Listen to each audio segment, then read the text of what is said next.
Mapagpalang araw po sa ating lahat. Ako nga po pala si Angela Jen Agner at welcome po sa aking Day 8 Daily Devotion ni Pastor Russell Ocampo. Para po sa ating devotion ngayong araw ay ang huling series ng About Intimacy with God at ang topic po natin ngayong araw, August 4, 2024 ay Are we self-righteous? At ang scripture po natin ngayong araw ay Mark 2 verse 17. On hearing this, Jesus said to them, "It is not the healthy you need a doctor, but the sick. I have not come to call the righteous, but sinners." Sa Tagalog naman po, narinig ito ni Jesus, kaya't siya ang sumagot, "Hindi nangangailangan ng gamot ang walang sakit kundi may sakit. Naparito ako upang tawagin ang mga makasalanan, hindi ang matuwid." Teaching number 1. Jesus can only be intimate with those who knows they are sinners. Ang ating Panginoong Diyos ay maaari lamang maging intimate sa mga taong alam na sila ay makasalanan. Dahil ang ating Panginoong Jesucristo ay talagang tagapagligtas ng mga taong makasalanan. Kaya kung ang tingin mo sa sarili mo ay hindi makasalanan, ay hindi mo need ng Savior o hindi mo need si Jesus. Teaching number 2. Self-righteousness is the main hindrance to intimacy with Christ. Self-righteousness ay ang pagpipiling mabuti o walang kasalanan sa sarili. Ito yung isa sa mga bagay na di natin need si God pag ganun yung pag-uugali natin. Self-righteousness tayo. Dahil piling nila ay di sila makasalanang tao. Teaching number 3.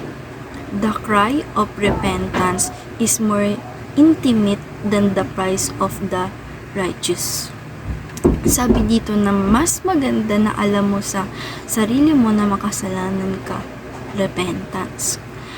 Kasi kesa maging isang self-righteousness. Ang pag-amin o alam na sa sarili mo na makasalanan ka, dun ka maliligtas at magiging savior mo, si God sa buhay mo. Application number 1. Do not be self-righteous. Huwag tayong maging self-righteous. Huwag tayong piling banal o walang kasalanan. Kahit pa tayo laging nagsimba, lagi tayo nagbabasa ng Bible, o lagi tayo nagpe-pray, kung di natin alam sa sarili natin na makasalanan tayo, di tayo magiging intimate with God. Di natin siya magiging Savior. Kaya, do not be self-righteous. Application number 2. View ourselves as sinner, saved by grace. Ang pagtingin natin sa ating sarili ay dapat ganyan, nakaparehas ng makasalanan. Ang naiba lang ay we are saved by grace.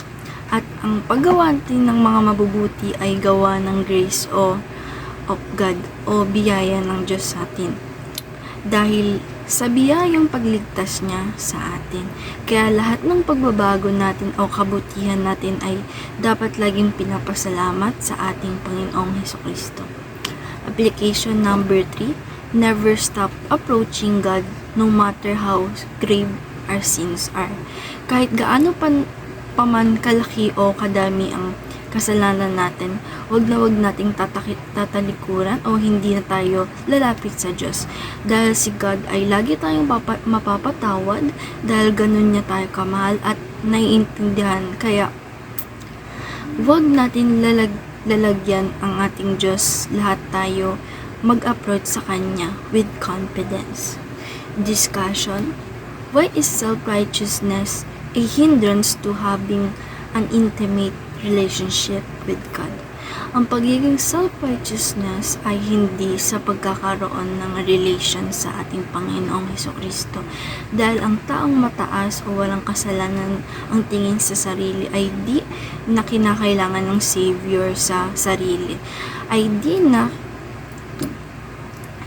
sa sarili o kanyang buhay. Dahil paano ka maliligtas ni Lord kung sa sarili mo ang tingin mo ay mabuti ka, wala kang kasalanan, dahil God will always forgive our sins and still love us. Kaya don't be self-righteousness and never stop approaching God with confidence. Ayun lamang po ngayong araw at maraming salamat. God bless.